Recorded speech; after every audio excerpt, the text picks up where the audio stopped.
Bonsoir, bienvenue dans un nouvel épisode de Sikh Transit Gloria Mundi. Konnichiwa, mon cher frère. Konbawa. Konbawa. Bonsoir. Bonsoir, pardon. Alors, tu reviens du pays du soleil levant.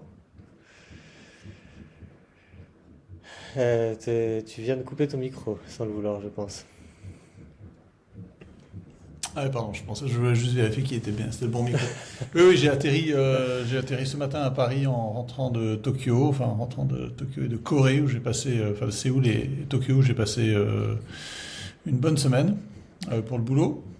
Mais quand on va si loin, j'en ai profité pour évidemment ne pas, enfin voir un peu plus que les rendez-vous d'affaires que j'avais là-bas.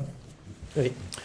Et je suis rentré vraiment émerveillé, au moins par Tokyo. Séoul, la Corée, c'est très impressionnant quand on considère d'où ils viennent, en particulier. Oui. Mais c'est une fourmilière, enfin comme dit notre cousin qui est marié à une Coréenne, il dit c'est une fourmilière industrielle, la Corée. C'est vraiment... Séoul, c'est la 4e mégalopole du monde. Il y a 27 millions d'habitants. Enfin, Séoul, l'agglomération. C'est plus de la moitié de la Corée, qui fait 51 millions. Et c'est affreux. Hein. Enfin, à part le palais royal et les collines autour, là...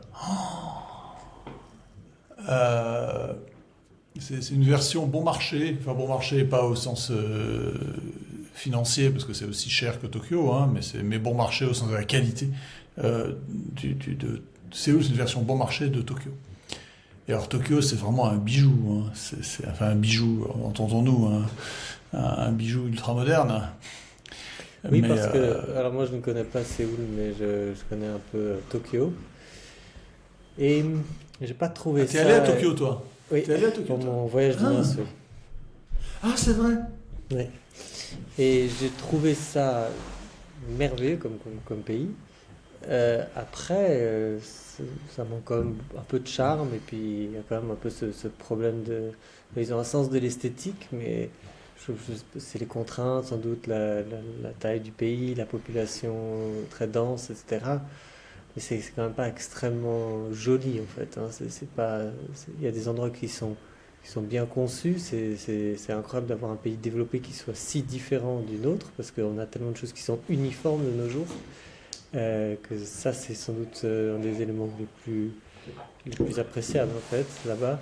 Mais ça reste quand même... moi, j'ai du mal à imaginer que Séoul soit beaucoup plus moche. Si? Ben écoute, à Tokyo, tu as des quartiers qui sont... alors, Tokyo a été détruit 2 fois au XXe siècle, une fois par un tremblement de terre en 1924-25, je crois, et puis l'autre fois par les bombardements de la Seconde Guerre mondiale. Mhm. Mais quand même, il y a des quartiers résidentiels qui sont saupoudrés de petits temples. Il y a un quartier qui s'appelle Yanaka, saupoudré de temples shinto-bouddhistes, on ne sait pas trop au Japon, c'est toujours un peu mélangé, avec des cimetières autour et des petits jardins, vraiment ravissants. Il y a des parcs et des jardins assez grands, ils ne sont pas tout à fait publics parce qu'il faut payer, un petit peu pour les visiter, mais qui sont absolument merveilleux, absolument magnifiques. Le réseau de transport est incroyable. Oui. T'as pas besoin de voiture à Tokyo.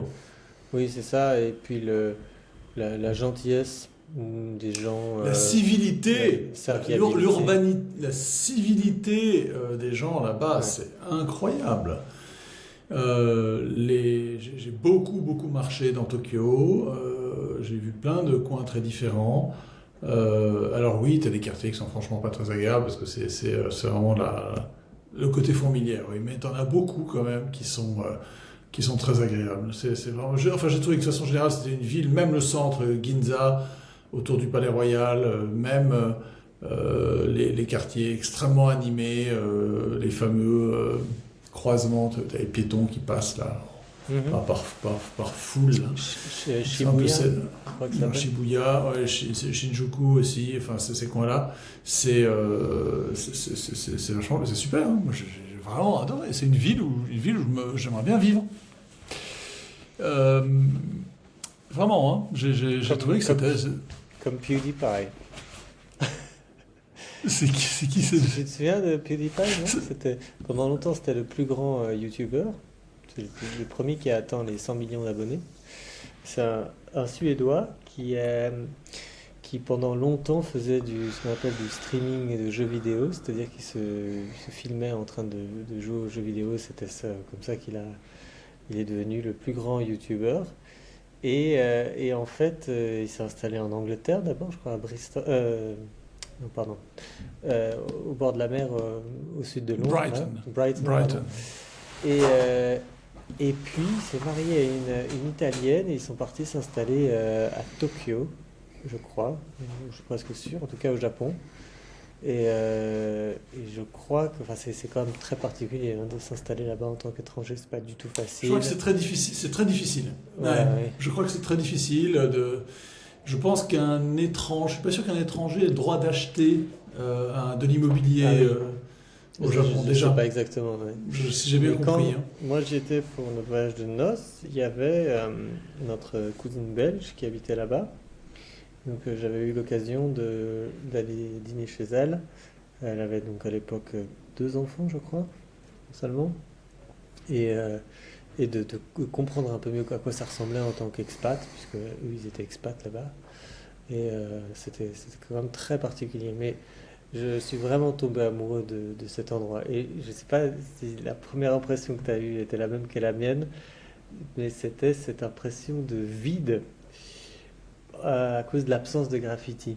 Ce truc bizarre où en fait on les regarde, on les voit pas les graffitis, enfin on les regarde pas, nos yeux les voient dans nos pays. Ouais, Mais c'est tout très à coup, juste. s'ils sont plus là, il y a quelque chose de bizarre, on n'arrive pas à interpréter au début, et puis tout à coup on se dit bon sang, que c'est ça, et c'est vraiment étonnant. Oui, ça change beaucoup le paysage urbain, hein, c'est certain. Que tout soit impeccable et propre et euh, c'est la ville. C'est pas aseptisé parce que tu as des rues très animées. Le Oui. soir, tu as des bandes de jeunes qui déambulent, qui se draguent, qui boivent, T'as déjà pris donc, le dernier métro? Je crois que c'est non, 11h30, non. 11h45. non. Ouais. Ça, c'est phénoménal.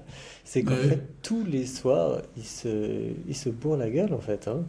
Mais méchamment, c'est vraiment la tradition pour tous les gens qui travaillent. Et en fait, dans le dernier métro, les gens sont vraiment très titubent énormément, mais avec toujours ce sentiment de sécurité. C'est-à-dire qu'en fait, ça les dérange pas du tout de s'endormir dans le train ou même en journée, hein, mais particulièrement le soir. Il n'y a pas vraiment de cette impression que ah mais si je bois trop et que je suis sous dans le train, alors il pourrait m'arriver quelque chose. C'est pas du tout cet état d'esprit, mais c'est évidemment quand même assez triste de voir des gens qui en masse abusent d'alcool en fait probablement tous les jours. Et donc ça c'est Ouais, pas c'est un négligeable. Hein. peuple. C'est comme tous les peuples, toutes les nations où il y a une grande civilité qui règne, et je pense à Copenhague où j'étais cet été, c'est des peuples que j'appelle autistes. Ah oui. C'est-à-dire que enfin, pas pas au sens médical, mais disons qu'il y a quelque chose d'apparenté, je trouve, à l'autisme chez les Japonais. Par exemple, dans le métro, les gens ne se parlent pas ensemble. Ils sont tous, enfin, j'ai jamais vu à part une fois, peut-être une famille, mais t'as jamais des amis qui sont ensemble en train de bavarder dans le métro. J'ai jamais vu ça. Hmm. Et ils À sont part tous. des écoliers en fait. Hein. Oui, j'ai pas vu beaucoup d'écoliers dans le métro, petit peu, oui, des Ah oui. lycéens, lycéennes, oui. Mais il n'y a pas. Alors, c'est très civilisé, mais c'est pas très convivial. Tu vois la Ah oui, nuance? c'est intéressant. Ouais. Euh, J'avais pas fait attention à Tu ça. sens pas, ouais, tu sens pas de grande convivialité. Les gens sont très polis, respectueux, tu as un grand sentiment de sécurité, de confiance, un très haut high trust society, donc tu sens qu'il y a une société... Enfin voilà, donc ça c'est une première impression générale. Moi, ce qui m'avait le plus, juste une dernière remarque à ce sujet, mais sans doute c'est moins le cas aujourd'hui. Quand j'y étais, c'était il y a 10 ans, donc il y avait encore beaucoup d'argent liquide. Et ce qui m'avait le plus fasciné, c'était la compétence de toutes les personnes qui maniaient de l'argent au quotidien dans les magasins, quel que soit le type de magasin, même les magasins les plus simples. Les gens maniaient les billets avec beaucoup d'art en fait et d'élégance. Comme s'ils maîtrisaient vraiment leur métier, et quel que soit le métier, en fait, il y a cette fierté et cette haute maîtrise qu'on a moins chez nous, où beaucoup de métiers simples, en fait, sont faits par des gens moins compétents ou qui ont moins l'amour et la fierté de ce qu'ils font. Je ne sais pas si c'est quelque chose que tu as pu observer. Alors, concernant le maniement d'argent liquide, il a quasiment presque disparu. Oui, c'est ça. Oui. Tout se fait par carte. Alors, c'est un petit peu ennuyeux parce que tu as certaines... Oui, il fait chaud. Hein. À Tokyo est une ville qui est à la latitude de Tanger. C'est que c'est très au sud. C'est plus au sud que New York, tu vois, qui est déjà à la latitude de Rome ou Naples. Et là, c'est encore plus au sud, donc c'est vraiment... Il faisait très chaud, il faisait 30, il y a eu une journée à 30, 35 degrés. J'ai vu ça plusieurs fois, donc la chemise était en nage en permanence, c'est pénible. Et puis quand tu veux t'acheter à boire, alors il y a des délicieuses machines, des vending machines, des machines qui distribuent des boissons, distributeurs de boissons, mais alors malheureusement ils prennent pas la visa, ils prennent les systèmes de paiement locaux, et alors tu te retrouves à ça, essayer de devoir mettre de l'argent liquide, mais j'en ai jamais pris. Et là, là en revanche c'est très agréable parce que tu peux boire des bouteilles de thé vert froid, non sucré, qui est succulent, vraiment délicieuse, très très rafraîchissant, c'est très agréable. On y mange évidemment très bien, mais je me suis retrouvé par hasard, je suis rentré par hasard pour un déjeuner dans un restaurant, ce qu'on appelle un capo, donc c'est un bar, enfin un peu comme les restaurants sushi traditionnels, tu manges devant t'es assis au bar qui est devant la cuisine. Oui, une espèce de comptoir. Un comptoir, voilà. Et en fait, je me suis retrouvé assis. Assis. Et je me suis retrouvé... Parce que t'es debout, hein. Ouais, non, en fait, c'était un très grand restaurant. Et je m'en suis absolument pas. Bon, j'ai dû payer quelque chose comme 80 € le menu à midi, ce qui est cher. Hein. Ouais. Mais je savais pas du tout où j'étais. Et alors, il y a un voisin qui m'a dit. Il y avait un couple de japonais âgés, et puis l'homme a commencé à me parler, à discuter avec moi. Et à m'expliquer que c'était un restaurant qui était à la 15e génération de cuisiniers de la même famille, qui avait 400 ans. Ah, 400 ans. Alors évidemment, c'était pas la localisation du restaurant n'avait pas 400 ans parce que c'était dans un centre commercial très moderne, mais l'institution était tenue depuis 400 ans. Alors c'était très raffiné, donc là j'ai eu le droit, j'avais pris cette plage, je crois, enfin j'ai eu le droit à tout un défilé de japonaiserie culinaire. Préparé devant toi, naturellement. Ouais, plus ou moins, enfin je voyais pas tout, au début j'ai vu un petit peu un sashimi au début, enfin, du poisson cru, et puis ensuite j'avais des machins, je savais pas trop d'où ça sortait, mais qui étaient un peu préparés à l'avance. Et alors c'est bon, mais il y a quand même quelque chose de fade en fait, toujours. C'est peut-être très subtil. Je pense avoir un palais assez éduqué, donc je sentais bien les accords, etc. Mais je pense que la cuisine japonaise était un peu surestimée, y compris la haute cuisine japonaise. Là, c'était de la haute cuisine japonaise. Je trouve que c'est un peu surestimé, quoi. Tu vois, la panoplie de saveurs et les contrastes de saveurs que tu peux avoir dans la cuisine, dans la gastronomie française, qui ensuite est déclinée de façon moderne par d'autres nations aussi, hein, que tu retrouves dans le monde, elle est quand même un cran au-dessus, je trouve, de la gastronomie japonaise traditionnelle. Traditionnelle, c'est en fait très sophistiquée, c'était pas des plats paysans, hein. C'est pas de la cuisine de la cuisine bourgeoise, c'est de la cuisine de gastronomie. Mais c'est quand même un peu surestimé. Très intéressant. Alors moi, pour revenir sur l'histoire des gens qui manient l'argent de façon très élégante, pour moi, le principal intérêt de cette cuisine japonaise, c'est de voir le chef qui manie les aliments et qui fait cette espèce de danse de préparation, en fait. C'est ça qui à nouveau est un élément qu'on voit pas chez nous, parce que c'est plus que la nourriture, c'est aussi la manière dont elle est préparée. C'est ça qui, moi, m'avait marqué le plus et que j'avais pas vu. Et c'est pas, ça n'a rien à voir avec un restaurant teppanyaki qui est, préparé sur une grande planche en inox. Et puis, bon, c'est un peu un cirque, en fait. Hein. Le teppanyaki. Il y a un film de Louis de Funès où il... Voilà. C'est Oui. pas le grand restaurant, je crois que c'est un grand restaurant. Peut-être. Pardon, l'aile ou la cuisse. Voilà, oui. Et c'est c'est pas du tout ça dont je veux parler. Là, c'est beaucoup plus subtil, mais il y a vraiment quelque chose sur les gestes qui est vraiment étonnant et qui fait aussi que mondialement, évidemment, le Japon est reconnu pour son artisanat. Cette grande patience, je sais pas, que ce soit pour fabriquer des couteaux.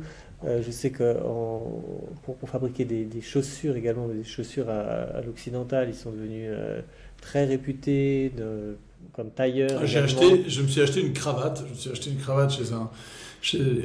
Vraiment très belle, chez un fabricant, un tisserand de soie, qui est faite au métier à tisser manuel. Ah oui. Vraiment de grande qualité. J'ai ramené une écharpe ici aussi que j'ai offerte. Voilà. J'ai l'impression qu'il y a beaucoup de ça. C'est très beau. Et pour revenir sur la cuisine, moi j'ai un peu ce soupçon que de toute façon les meilleures choses sont déjà chez nous, en fait, que tu vas pas découvrir énormément de choses là-bas. Qu'en plus, beaucoup de la cuisine japonaise évidemment a été réinterprétée par les Occidentaux et puis sublimée. Le fait d'y ajouter de l'avocat, le fait d'y ajouter du saumon, etc. Toutes ces choses que eux ne font pas. Ouais. Et puis sinon, toutes les autres cuisines sont quand même un peu effectivement surévaluées. Je suis assez d'accord avec toi. J'en avais déjà parlé dans un épisode précédent. Moi, j'avais trouvé ça, beaucoup de ces choses moins connues sont en fait très sucrées. Et pas très intéressantes. La seule chose que j'ai trouvé qui vaut vraiment la peine là-bas, qui est plus difficile à obtenir ici, c'est les différentes parties du thon, puisque le thon, en fait, Oui, nous, on les j'ai identifie je suis surtout comme du thon rouge, et là-bas, en fait, il y a donnent toute différents il y a toute une noms, gamme. et Ouais. ils aiment beaucoup le thon qui est plus Gras. plus gras, plus rose, en fait, puisque de rouge, en fait, avec la graisse, la viande, le muscle devient plus rose. Donc ça, c'était effectivement très, très délicieux. Et puis, il y a évidemment le bœuf de Kobe, qui, à mon sens, est un bœuf malade, en fait. Donc, Ouais, et puis c'est un peu, c'est sympa d'en manger une fois, mais moi, c'est finalement pas quelque chose que j'apprécie tant que ça. Si c'est pour manger de la graisse, je préfère manger directement le gras d'une entrecôte, ou quelque chose comme ça. Mais le fait de nourrir comme ça ces vaches de façon assez artificielle, et de les rendre un peu, oui, enfin, malades. Tu vois, j'ai peut-être plus de sympathie pour le foie gras finalement que même pour ça. Mais voilà, ça c'était un oui, peu. le wagyu. Je vois ce que tu veux dire, oui. Ouais, le wagyu, c'est cette viande, au bœuf de Kobe. J'en ai mangé, j'ai mangé un steak. Alors l'avantage évidemment, c'est que c'est pas extravagant dans les prix, quoi, par rapport à ce que ici. Si tu veux avoir un morceau de wagyu dans un restaurant en France, tu vas payer 150 euros, parce que 200 euros le kilo, quoi. Ouais. Nous, on était allé oui. dans un supermarché directement où tu pouvais voir toute la gamme et c'était quand même les plus chers en tout cas étaient, je crois, 300-400 Au euros restaurant, le kilo, hein. Alors, ouais, peut-être que alors ouais. je sais pas ce qu'on m'a servi comme morceau, mais en tout cas c'était c'est vendu peut-être ça, comme ouais. du wagyu. Mais en fait, il se consomme pas en entrecôte normalement, hein. Il se consomme en lamelles assez fines que tu mets sur un petit grill au restaurant là que tu fais sauter. Une sorte une sorte pas un teppanyaki, mais enfin une espèce Oui, de oui, petit je barbecue. vois un peu le bar. Oui. Alors ça, j'ai Et là, goûté, mais j'ai trouvé ça beaucoup moins intéressant parce qu'en fait, si tu le laisses trop longtemps sur ce grill, la graisse aura fondu. Ça n'a ouais, pas moi vraiment j'en ai son mangé une intérêt. fois, c'était Ouais. bon, voilà, c'est assez bon, donc c'est très tendre, quoi, c'est ça surtout. Mais Et l'autre classique que tu as sans doute fait quand tu as fait ces 7 plats, alors là évidemment le nom m'a échappé, mais ils ont ce rituel du grand repas gastronomique que tu as dans les petites auberges que je crois on appelle les ryokan. Et le nom cette espèce de plat, ensemble de plats très compliqués m'a échappé, mais c'est assez coûteux. Et alors c'est très élégant, mais je garde absolument presque aucun souvenir des saveurs. Enfin, ça m'avait vraiment pas plus touché que la beauté en fait, hein. Et donc rétrospectivement, je suis assez d'accord avec ton évaluation. Mais bon, c'est très bien préparé, c'est agréable, peu importe d'ailleurs, hein, que ce soit des tempura ou euh, bon, là, le couteau et la fourchette, ça Une reste belle quand même, je trouve, invention. une façon. J'ai aucun problème à manger avec des baguettes, hein. Mais quand même, quand on te sert des tempura, ils servent des tempura de champignons, donc t'as une espèce de champignons quasiment gros comme mon poing, quoi. Mhm. Enfin disons que c'est constitué d'une série de petits champignons mais qui forment un bouquet. Et c'est mis dans la pâte, c'est frit. Et alors, comment tu manges ça avec. Enfin, t'es obligé de le découper, quoi. D'ailleurs, je Mhm. voyais les gens autour de moi qui découpaient ça avec leur baguette, qui déchiraient ça avec la baguette. Bon, voilà, il y a des choses un peu curieuses comme Est-ce que ça. tu es allé dans un restaurant de yakitori? Non. Tu sais, les brochettes. Alors Ah, c'est... si, j'en ai mangé une fois, mais elles étaient déjà. Oui, enfin, elles étaient servies, faites, déjà cuites. Parce qu'en fait, dans mon enfance, tous les restaurants, c'est-à-dire essentiellement à Paris, tous les restaurants japonais servaient à la fois sushi et yakitori, ce qui par la suite, en tout cas en partant à l'étranger, a complètement disparu. C'est-à-dire que les yakitori sont très souvent servis en France, mais beaucoup moins à l'étranger, je trouve. Et la différence, c'est que les yakitori en France sont toujours faits soit de filet de poulet, soit de viande hachée essentiellement, de bœuf, des choses comme ça. Mais ce que je trouvais particulièrement intéressant au Japon, c'est qu'en fait le yakitori c'est essentiellement une brochette d'abats. Et alors quand tu as un vrai restaurant de yakitori, tu as une liste Ah, de 100 positions. Alors est-ce que tu veux des tendons, est-ce que tu veux des je sais pas quoi, et une variété incroyable de tout ce que tu peux avoir comme viande de second choix qu'ils mettent sur ces brochettes et puis ils font griller. Et ça c'est bon, il faut évidemment apprécier, hein, mais ça c'est quelque chose que on retrouve moins chez nous, il me semble. non, non, les cuisines sont à chaque fois adaptées au goût des pays où elles sont importées. Mhm, J'ai pas vu ça, j'ai vu peut-être des brochettes de peau de poulet grillées, mhm. mais c'est ce que j'ai vu Plus exotique, hein. de plus extravagant, enfin, alors Mhm, extravagant, pas extravagant, mais comme bas morceau, c'est ce que j'ai mhm, vu de plus bas, c'est de la peau de poulet. Bon, ça va encore, hein. mhm. Et Euh, donc je t'ai coupé quand tu parlais de Séoul, Qu'est-ce que je voulais dire sur Séoul? Ah oui! Non, en revanche, ce que j'ai découvert là-bas, c'est l'art oriental. La peinture en particulier. Là, vraiment,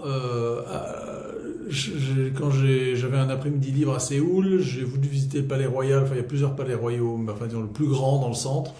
Il était malheureusement fermé, parce que c'était le mardi, je crois, ouais, c'est ça. Et je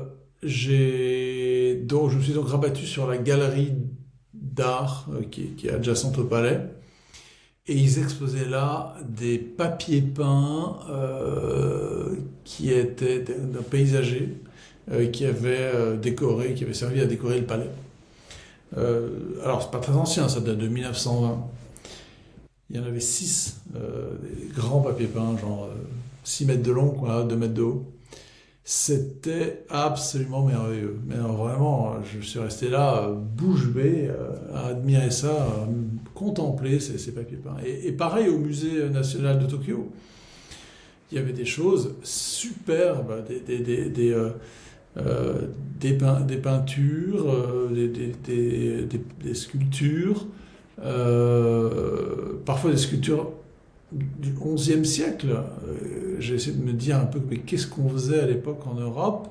Oui, on commence à voir la statuaire gothique qui apparaît, enfin romane, gothique à ce moment-là, mais je pense que c'était supérieur. Enfin, pour la même époque, ce qui se faisait au Japon à l'époque était supérieur. Les faïences, les poteries évidemment très très belles. Non, vraiment, j'ai passé au Musée national de Tokyo et au musée d'art de Séoul.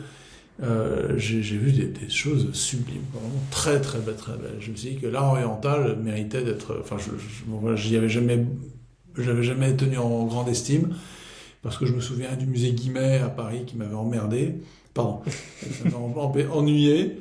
Mais là, c'était vraiment superbe, quoi. Il n'y avait pas à dire. Très très très très beau. Mais ce que j'ai encore plus préféré, c'est l'architecture. Et j'ai visité. Donc, traditionnel. Ouais, l'architecture traditionnelle. J'ai évoqué les temples avant, là, les temples shinto, bouddhistes, là, et leurs jardins. J'ai visité une villa construite en 1920 par une famille d'industriels très riches, qui est donc une maison individuelle dans le quartier d'Yanaka, encore une fois, que j'ai évoqué tout à l'heure, donc je recommande vivement la visite pour toute personne qui va à Tokyo. Et j'ai comparé un peu avec ce que pouvaient faire les industriels européens de la même époque, tu vois, ou du 19e. Les industriels chez nous, la grande bourgeoisie, elle construisait des palais où on t'en met plein la vue, quoi. Que ce soit dans la décoration, que ce soit dans les œuvres d'art, les sols, les plafonds, les peintures, l'extérieur, les sculptures. Là, évidemment, c'est l'art japonais par excellence, des tatamis, des cloisons, des cloisons qui coulissent. Vraiment des choses, des maîtrise de l'espace et de la simplicité, mais en même temps, de temps à autre, tu as des sortes de petits couloirs, pardon, des petits placards coulissants, et alors tu te rends compte qu'en fait, il y a une peinture extrêmement subtile, extrêmement fine qui a été réalisée sur le panneau coulissant du placard. Le jardin, la façon dont l'espace entre l'intérieur et l'extérieur est en transition, tu vois, chose tout à fait inhabituelle chez nous, hein, qui a été traduite que par les architectes modernistes, qui ont cherché à effacer la différence entre l'intérieur et l'extérieur dans les constructions, en utilisant le même matériau, par exemple pour la terrasse que pour l'intérieur, avoir des toits, tu vois, qui filent, et puis voilà, c'est l'intérieur extérieur, c'est typiquement japonais. Je suis resté 2 heures dans cette maison, on n'était que 2 visiteurs, c'était, j'ai vraiment une émotion, pas seulement une émotion, mais une expérience esthétique, intellectuelle et sensible, remarquable, hein, vraiment. Je me suis dit, mais qu'est-ce que c'est? Quelle civilisation, quelle culture! Donc le sens du détail et puis les deux, façon très différente d'envisager les choses. Hein. Oui, disons, le sens du détail, il existe aussi chez les architectes et les artisans européens, mais c'est le fait qu'il y ait une espèce de dépouillement complet, quoi. Enfin, de dépouillement apparent, parce qu'en fait, c'est fait avec beaucoup de soin, beaucoup de rigueur, donc ça va coûter très cher. Les matériaux ont été choisis, les enduits, ces espèces d'enduits d'argile et de sable qui sont typiques. Doivent être très cher à faire, très coûteux, il faut avoir des artisans particuliers, les menuisiers, la menuiserie, c'est très luxueux, mais ça paie pas de mine. Et alors, anecdote, j'ai évoqué, j'étais en train de dire, mais quel peuple admirable, les Coréens aussi. je me suis retrouvé dans le marché. Enfin, par hasard, je descends d'une station de bus pour suivre un sentier que m'avait conseillé dans des collines qui dominent Séoul, que m'avait conseillé notre cousin. Et juste à côté de l'arrêt de bus, il y avait un marché alimentaire traditionnel, donc des échoppes qui sont en dur, hein, un marché couvert. Et donc il y avait des vendeurs de légumes, de fruits, de viande, de poissons secs en particulier, poissons séchés. Et je passe devant une petite boutique, enfin boutique, même pas, un étal de poissons séchés avec une petite vieille dame qui tenait ça. Et elle écoutait de la musique. Et j'entends le concerto pour clarinette de Mozart. Que la dame, la petite vieille vendeuse de poissons séchés. Les poissons séchés, c'est vraiment la base. C'est pas de la viande fraîche, quoi. Hein, tu vois, c'est même pas du poisson frais. C'est vraiment le truc, je sais pas si c'est très bon marché, je crois que ça va être meilleur marché que le poisson frais.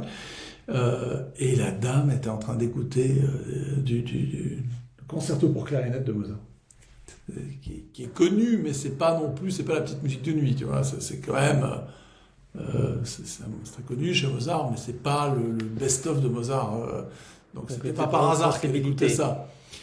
Ouais, c'est vraiment, alors évidemment, c'est un hasard, ça veut peut-être pas dire grand-chose sur l'ensemble des Coréens, mais je me suis dit, ah tiens, il y a quelque chose chez ces gens, hein. Ils sont, c'est pas n'importe quoi. Parce que même chez des gens simples, enfin, en tout cas modestes, disons, ben, il y a une certaine sophistication qui peut se trouver, et elle n'est sans doute pas très répandue. Hein. Je n'étends pas, je n'attribue pas ce goût-là chez tous les Coréens, parce que si on l'aurait vu, ça se voit pas comme ça au premier abord. Mais je l'ai vu et j'ai trouvé ça vraiment très, très, très émouvant, très beau, et ça a provoqué une grande admiration chez moi. Mais en France, les camionneurs qui écoutent beaucoup de musique classique, c'était plus un sketch qu'autre chose. Hein. Oui. Oui, il y a un sketch avec Jean-Yann, très, très connu. Mais ça... Bon, voilà, ça c'était un petit point agréable à Séoul. Mais le truc le plus intéressant, c'était le musée de la guerre de Tokyo. Ah, alors ça, je ne sais pas. Alors là, on va rentrer dans le dur. À Tokyo, il y a un sanctuaire dont le nom m'échappe à l'instant parce que je n'arrive pas à retenir les noms japonais. Un sanctuaire religieux Shinto. Donc le Shinto, c'est la religion animiste traditionnelle japonaise. Et qui a été construit à la fin du 19e siècle pour honorer les morts de l'armée, des guerres menées par le Japon. Alors évidemment, les guerres menées par le Japon, il y en a eu quelques-unes au 20e siècle. Il y en a quelques-unes au 19e, mais c'est plutôt des guerres civiles, hein, lors de donc la fin du shogunat et l'apparition la restauration, la restauration de l'Empire. Là, c'est la guerre contre les Russes, la guerre contre les Chinois, contre les Mandchous, la conquête de l'Orient, la Deuxième Guerre mondiale. Qu'ils n'appellent d'ailleurs pas Seconde Guerre mondiale, ils appellent ça la Greater East Asian War, donc la guerre du plus grand Extrême-Orient. Greater, c'est même urban, c'est greater, donc du plus grand, c'est-à-dire l'empire que s'est constitué le Japon dans les années, entre 1930, enfin à partir des années 20 déjà, quand ils annexent la Corée. Et alors, nous qui avons l'habitude des musées de la Seconde Guerre mondiale et de l'historiographie de la Seconde Guerre mondiale en Europe, en Occident, de façon générale, je peux te dire que là, le choc est violent. La repentance, ça n'existe pas chez les Japonais. Ouais. Ce sanctuaire est célèbre parce qu'il honore des criminels de guerre. Donc il paraît qu'il y a des noms dans les noms de tous les morts, parce qu'il y a des millions de morts japonais au XXe siècle, pendant la guerre, des soldats. Il y a une quinzaine de criminels de guerre avérés dont les noms figurent toujours, et puis le sanctuaire a refusé de les effacer, donc ils sont toujours là. Mais quand tu rentres dans le musée, mon Dieu, alors pas... ça va du mensonge pur et simple. Tu te souviens dans le Lotus bleu de Tintin, Oui. il y a un événement en particulier qui est la destruction d'une voie de chemin de fer et qui provoque l'entrée en guerre, l'invasion de la Chine par les Japonais. Enfin, ils étaient déjà là, oui. Mais là, ils décident de prendre le contrôle complet d'un Mandchourie. Et cet événement donc, est évoqué ils appellent ça l'incident de Mandchourie. Et il est raconté donc dans le musée, parce que c'est un musée historique. Et ils mentent carrément, quoi. Ils disent que en gros, ils attribuent aux Chinois des actes d'agression contre les populations japonaises locales, alors qu'en réalité, Hergé raconte très bien, mais c'est sur tu regardes sur Internet, tu fais une petite recherche là-dessus, c'est un coup monté de japonais, tu vois, c'est une opération sous faux drapeau. D'accord. C'est les Japonais qui ont mené une attaque, l'armée japonaise qui a mené une attaque, qui a attribué cette attaque aux Chinois et qui a pris prétexte pour. Et c'est à ce moment-là que le Japon quitte les nations, pas les Nations Unies, la Société des Nations. Et ça, c'est mentionné dans le Lotus bleu. Bon, là, en tout cas, ils mentent carrément, quoi. Dans un musée sur la Seconde Guerre mondiale en Europe ou aux États-Unis, tu as toujours une section sur la vie quotidienne où les victimes, qu'est-ce que c'était que de vivre pendant la guerre. Là, pas un mot sur les Japonais eux-mêmes. Sur les Japonais eux-mêmes ou sur les... Puis, déjà, il n'y en a même pas sur les Japonais.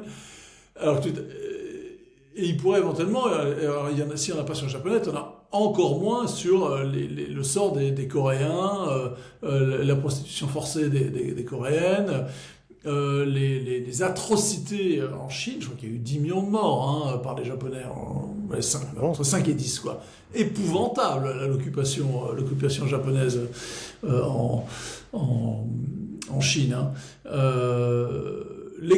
La Seconde Guerre mondiale, l'entrée en guerre contre les États-Unis, t'as 5 panneaux sur les problèmes d'approvisionnement matières premières qu'avait le Japon à ce moment-là, et donc il fallait absolument qu'il obtienne des accès aux Philippines, à l'Indonésie, au pétrole, aux matières premières en Chine, agricoles et tout.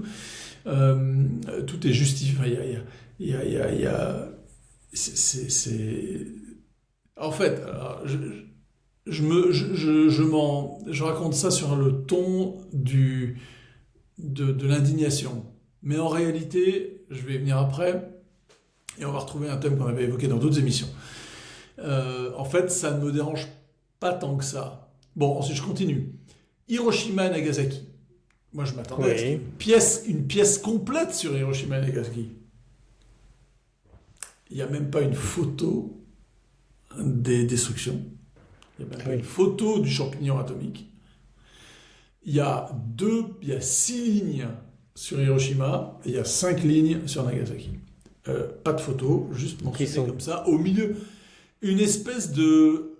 Alors, je sais qu'à Hiroshima et à Nagasaki, il y a des musées, ils en font. Et puis les Japonais, dans le débat politique aujourd'hui japonais, le nucléaire, l'arme nucléaire en particulier, c'est un tabou, c'est un grand sujet, quoi. Mais là, dans ce musée sur l'histoire de la Seconde Guerre mondiale, mais c'est comme... En fait, c'est à peine mentionné, et je soupçonne que c'est parce que c'était une humiliation.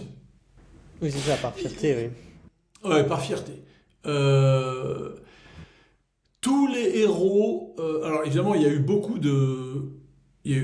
on connaît le phénomène des kamikazes, donc des avions suicides, mais en fait, tu avais plein d'autres. Tu avais le même phénomène dans la marine avec des bateaux suicides et sur terre, dans l'armée de terre, avec des bataillons suicides armés d'explosifs qui se jetaient contre les chars ou contre les tranchées ou contre les... Voilà. Et là, le musée est en admiration, c'est la louange permanente de tous ces toutes ces opérations suicides.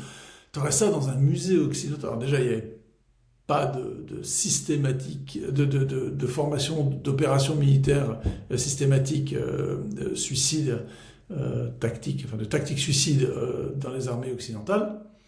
Et puis même si on avait eu aujourd'hui, on les regarderait avec critique, hein, avec soupçon, en disant mais qu'est-ce qu'il leur a passé par la tête? Ah ben là, en 2025, 80 ans après la Seconde Guerre mondiale, là les Japonais, t'as des photos, des panneaux entiers avec toutes les photos de nos héros, de nos martyrs qui ont lutté pour préserver, enfin, etc., etc.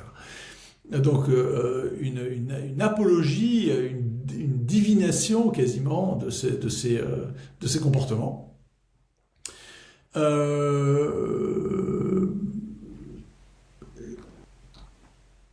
Quoi d'autre encore de remarquable?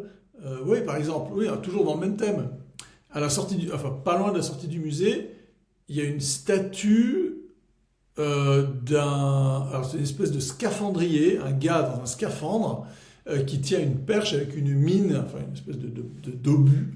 Le plan, c'était qu'il marchait au fond de la mer, et puis sous les bateaux américains, et puis il faisait sauter une mine, et le gars mourait avec, évidemment. Et donc, et c'est une statue en bronze, et puis tu as un cartel qui explique que ça a été offert par l'association des anciens de ce corps, ceux qui ne sont pas morts, ceux qui restent, au souvenir de nos glorieux camarades. C'est un peu comme si tu avais en Allemagne, dans un musée sur la Seconde Guerre mondiale, l'association des anciens de la Hitlerjugend qui, à nos anciens camarades, qui ont été si courageux et qui ont... Tu vois, il y a Bon, ok, donc, ceci dit, absence totale de repentance, de remords, de réflexion sur l'inhumanité de ce qui a pu se passer, à la fois l'inhumanité infligée aux Japonais, par leurs gouvernants, par leurs généraux, par leurs officiers, aux soldats, mais plus généralement aux populations japonaises, parce que ça a provoqué une catastrophe, et puis sur le reste des populations asiatiques. Ah oui, il y a une vitrine avec tous les... Donc ça c'est après la Seconde Guerre mondiale. Une vitrine avec tous les chefs des mouvements de libération des différents pays d'Asie. De l'Inde, enfin du Pakistan, de l'Inde, jusqu'à l'Indonésie, l'Indochine, le Viet Minh et tout. Donc de décolonisation. De décolonisation. Et les Japonais se félicitent d'avoir...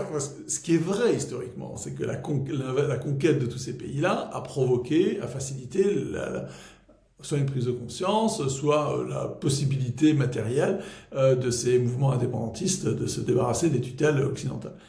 Mais les Japonais s'en attribuent la paternité, le mérite, grâce à nous, grâce à l'occupation épouvantable que nous avons faite de toute l'Asie du Sud, apportant dévastation, guerre, champs de bataille, enfin, etc. Grâce à nous, on a lancé le mouvement de décolonisation, et merci aux Japonais, au gouvernement japonais qui était un gouvernement fasciste à l'époque, horrible. Donc, ils tirent la couverture à eux, mais jusqu'au bout, quoi. Incroyable. C'est vraiment étonnant. Alors, pourquoi est-ce que j'ai dit tout à l'heure que finalement, ça ne me dérange pas tant que ça? Tu te souviens qu'on avait fait une émission sur la fin du mythe de la Seconde Guerre mondiale? Oui. C'est-à-dire que, le temps passant, qu'est-ce qui arrive aux grands hommes, même s'ils étaient des barbares de l'histoire? Qu'est-ce qui arrive? Est-ce qu'on se souvient des crimes d'Alexandre le Grand? Est-ce qu'on se souvient des crimes de Jules César? Est-ce qu'on se souvient des crimes de Gengis Khan? Est-ce qu'on n'est pas en train déjà maintenant d'oublier les crimes de Napoléon? En France, je pense qu'ils ont même oublié depuis longtemps, en tout cas d'une bonne partie de l'opinion, Napoléon en France, hein, dans le reste de l'Europe peut-être pas. Peut-être en Pologne, en Hollande, je crois que Napoléon est assez tenu en estime, en Italie aussi. En tout cas en Angleterre, en Allemagne, il est détesté. En Espagne aussi. Mais bon, eh bien là, l'histoire de la Seconde Guerre mondiale, en fait, c'est un musée qui est en avance sur son temps. Et je pense que c'est un musée cette façon de parler de l'héroïsme japonais, l'héroïsme des armées japonaises, de la bravoure, de l'énergie avec laquelle ce pays a conquis s'est constitué un empire entre l'Asie de l'Est, le Sud et le Pacifique, c'est un peu comme les conquêtes d'Hitler. Si tu mets à part ces crimes, ce qui évidemment tu peux pas mettre à part, quand même tu te dis oh, waouh, cette armée allemande, c'était un truc extraordinaire, quoi. Et la chance, et puis en même temps le coup de génie d'Hitler au début de la guerre, en tout cas, et jusqu'à l'invasion de l'URSS, qui a provoqué sa chute, mais quand même, ils sont allés jusqu'à Leningrad, Moscou, et quasiment jusqu'à la Caspienne. C'est fabuleux. Et la Chine et le Japon, pendant la Seconde Guerre mondiale, ça a été un empire incroyable. Alors, ils ont fait des conneries, ils ont été atroces, ils ont provoqué la mort d'énormément de gens. Ils ont terminé sous les bombardements nucléaires. Mais, en fait, c'est un musée de l'histoire de la Seconde Guerre mondiale, comme on fait aujourd'hui un musée des conquêtes d'Alexandre. Enfin, comme on parle des conquêtes d'Alexandre. Oui. Tu vois ce que je veux dire? C'est que finalement, en fait, l'histoire, lorsqu'il y a des accomplissements étonnants, je ne vais pas dire admirables, mais étonnants de la part de sociétés humaines, de groupes humains, une nation, un royaume, une armée, les humains s'en souviennent.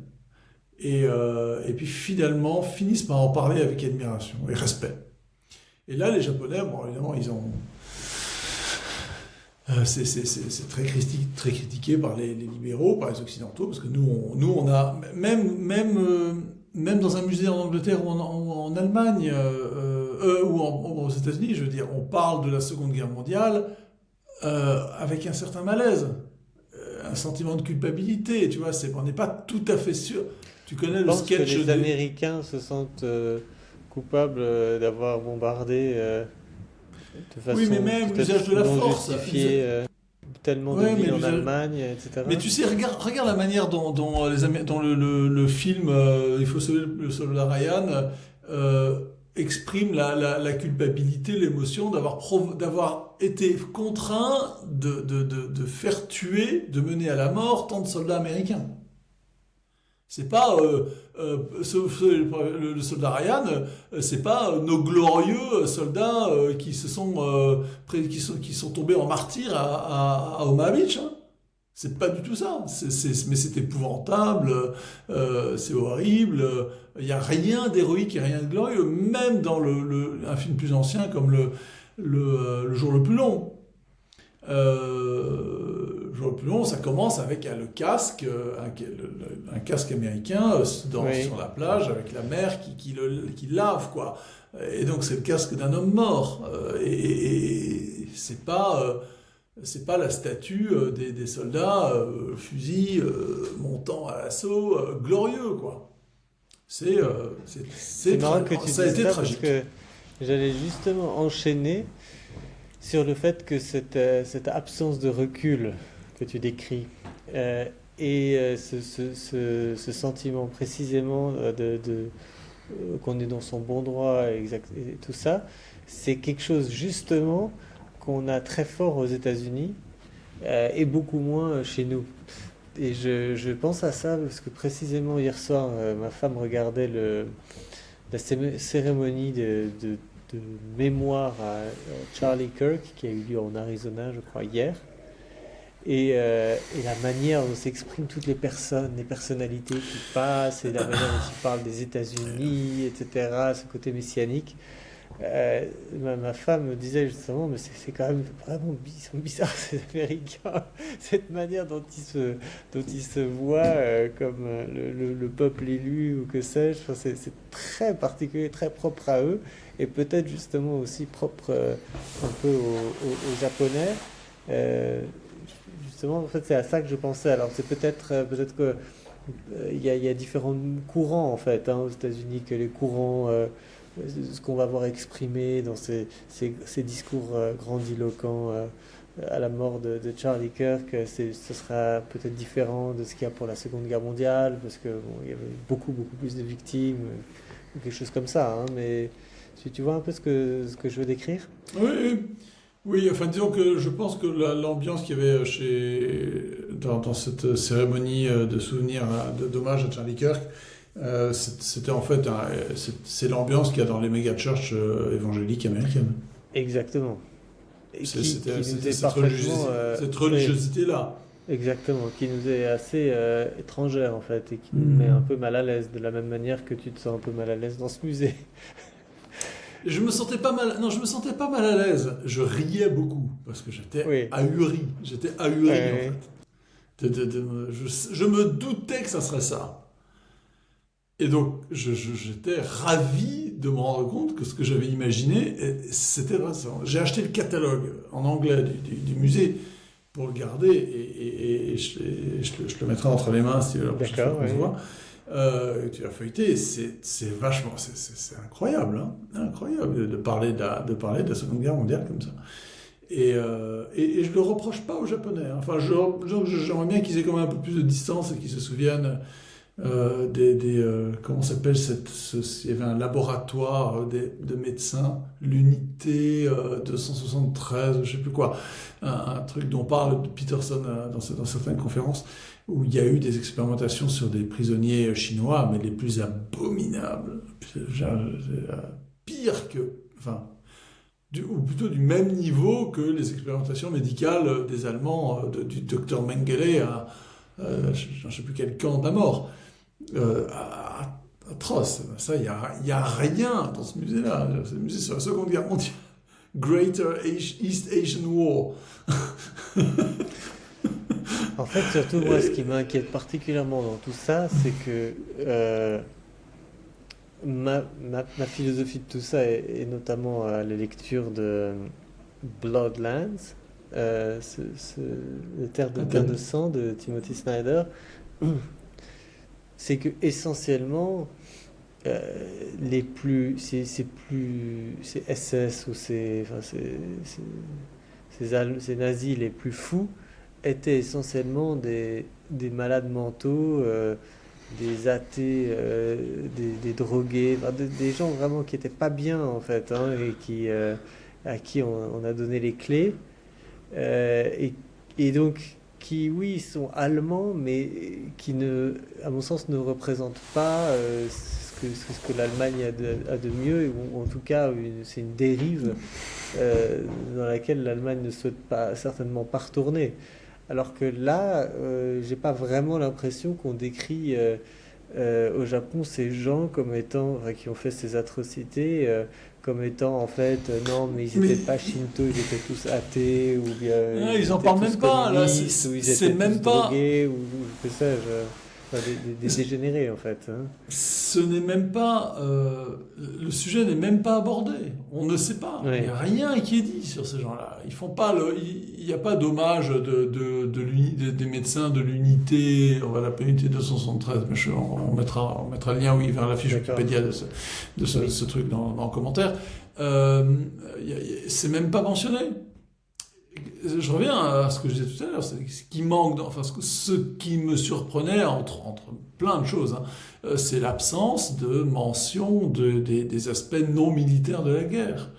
Que ce soit les conditions de vie des Japonais pendant la Seconde Guerre mondiale, et puis les conditions des populations sous l'occupation japonaise, et les crimes commis par l'armée japonaise. Là, rien, rien. Que des héros.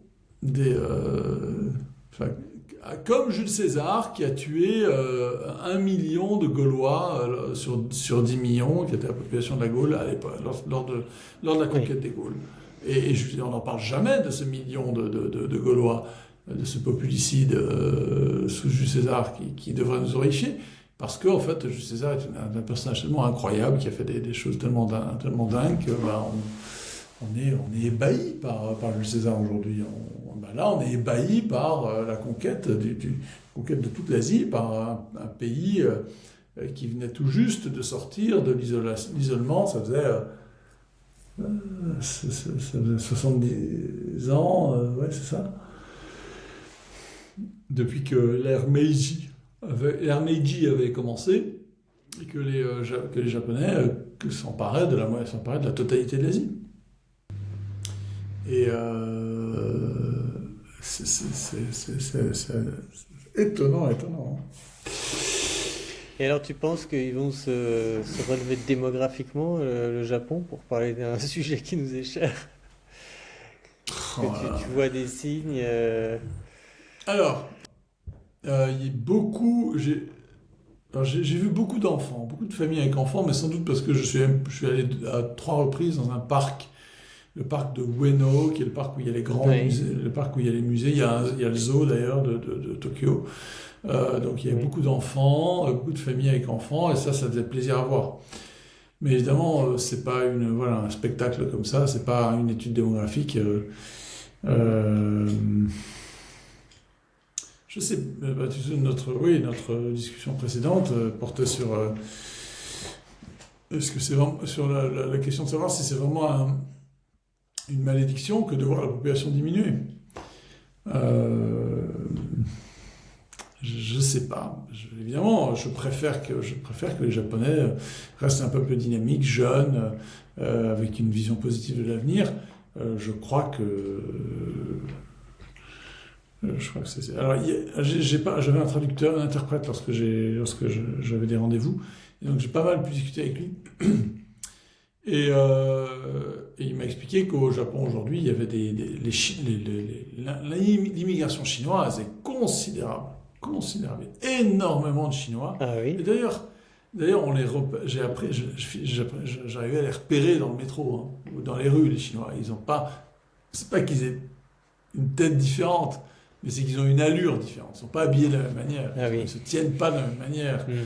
C'est des petits signes très fins, quoi. Le genre de chemise, ce qu'elle est dans le pantalon, ce qu'elle est en dehors, le type de dégaine grossière ou raffinée.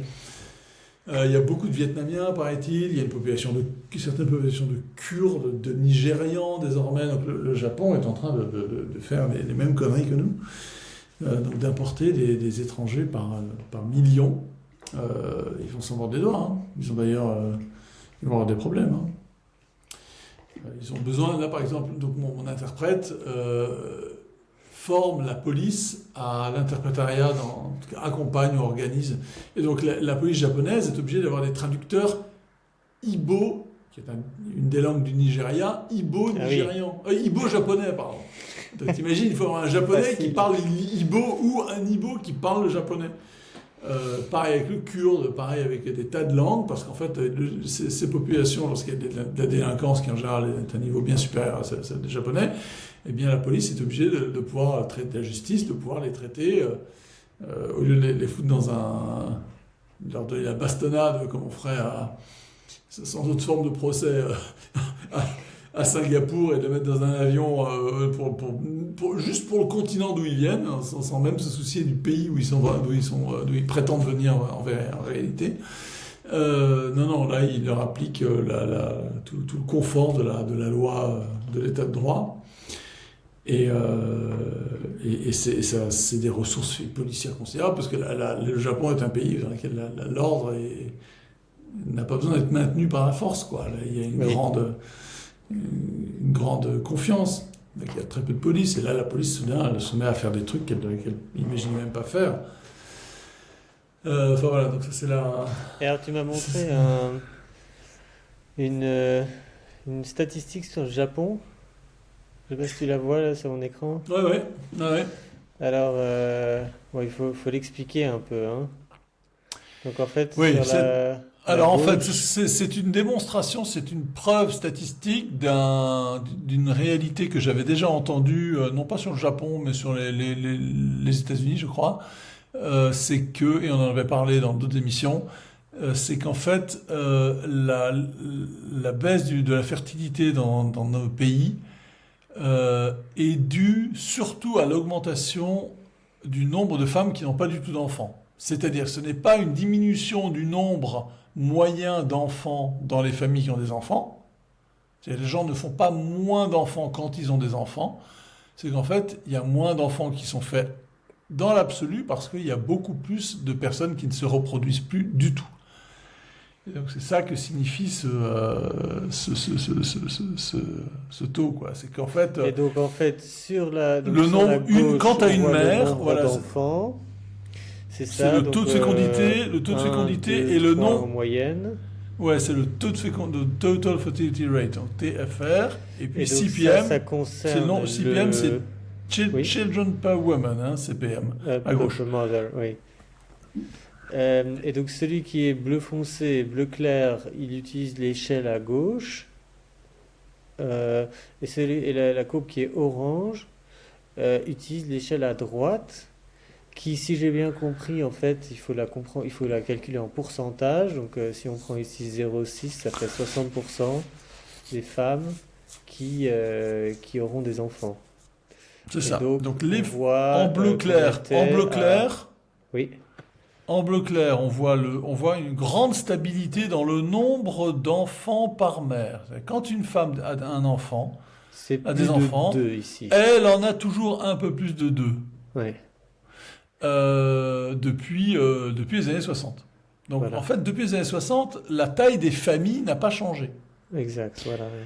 En revanche, ce qui a changé, c'est la courbe orange euh, qui connaît depuis la fin de la décennie 2010 une chute. C'est le taux de femmes qui ont des enfants. Et donc on était à presque 100%, donc au-dessus de ici, là en 68, si on regarde sur la droite. C'est parce qu'en fait cette courbe elle est un peu bizarre, hein. Je comprends pas comment est-ce qu'on peut d'ailleurs monter à plus de 100% des femmes qui ont des enfants. Mais en tout cas ça descend ici et effectivement c'est très inquiétant qu'on soit aujourd'hui à 50, une femme sur deux qui aura des enfants. Ouais, Et c'est puis ça. évidemment, et on voit en conséquence la courbe bleue, donc le taux de Qui est le taux de fertilité, fécondité. le taux de fécondité où on le dit à gauche, où effectivement on se rapproche de 1 aujourd'hui. Ouais, Et c'est ça, ça. c'est dingue. Ouais, voilà. Et donc voilà, là il y a une démonstration détaillée de, des causes, enfin des causes, plutôt de, des détails de la baisse de la fécondité. La baisse de la fécondité est due à une augmentation du nombre de femmes qui n'ont pas du tout d'enfants, et pas à une diminution de la taille des familles. Depuis en Voilà, tout cas oui. les années 60. Voilà. Les familles, quand il y a des familles, elles ont toujours à peu près le même nombre d'enfants, en moyenne, c'est un peu plus de deux. Mais quand donc ces familles-là se reproduisent, ces gens-là ont les gènes qui se transmettent. Et donc On parle en finalement, termes évolutionnistes. ça voudrait dire que comment dire, des mécanismes d'incitation à avoir des familles nombreuses, plus nombreuses, enfin ça, évidemment ça pourrait jouer, on pourrait essayer d'inciter les femmes à avoir plus d'enfants, mais statistiquement on voit que, en tout cas depuis 50 ans, euh, ça n'a pas l'air d'être si facile que ça de les motiver à en avoir plus en fait, hein, une fois qu'ils en ont. Et donc Oui, c'est on pourrait se ça, c'est dire ça. qu'on pourrait plus se focaliser sur justement les femmes qui n'en ont pas. Enfin, à Ouais. condition que ce ne soit pas pour des raisons biologiques, là ce serait beaucoup plus difficile. Mais, et donc c'est moins des politiques pour inciter, encourager les familles nombreuses, mais c'est pour inciter à avoir au moins un enfant. Donc ça Voilà. change un peu de la perspective. Il pourrait y avoir une façon, enfin, on l'avait évoqué la dernière fois, on ne va pas revenir tout le temps sur le même sujet, mais bon, disons qu'un moyen assez brutal de forcer les femmes à avoir des enfants, à avoir au moins un enfant, c'est que si vous n'avez pas d'enfant, eh bien soit vous n'aurez pas du tout de retraite, ou vous aurez une grosse décote sur votre retraite. Et donc évidemment, là, Oui, c'est ça, oui. Parce que vous n'avez pas là contribué à créer bah oui, un contribuable.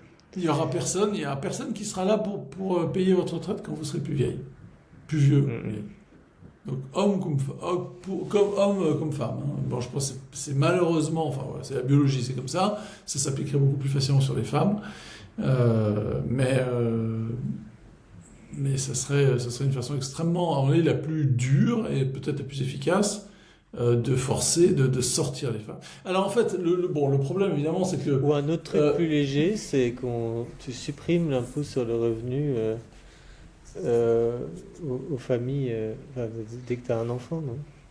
C'est pas un truc un peu qui paraisse un peu plus carottes Non, il que faut que ce soit bâton. punitif. Mais non, parce qu'encore une fois, on revient le problème, c'est que tu cherches pas, ça sert à rien d'essayer d'inciter les gens qui veulent de toute façon avoir des enfants, en avoir plus, parce qu'en fait, ils ont toujours le même nombre d'enfants. Non, mais à partir du premier, hein, je dis pas à partir d'un certain nombre, je dis à partir du premier enfant. Hein. Oui, mais même à partir du premier. Même, ok. C'est pas l'incitation n'est, en fait, pourquoi je dis ça, c'est qu'en fait dans les enquêtes d'opinion, en tout cas aux États-Unis, mais là, j'imagine que au Japon ça c'est pareil. En fait, en moyenne, les gens veulent toujours avoir autant d'enfants.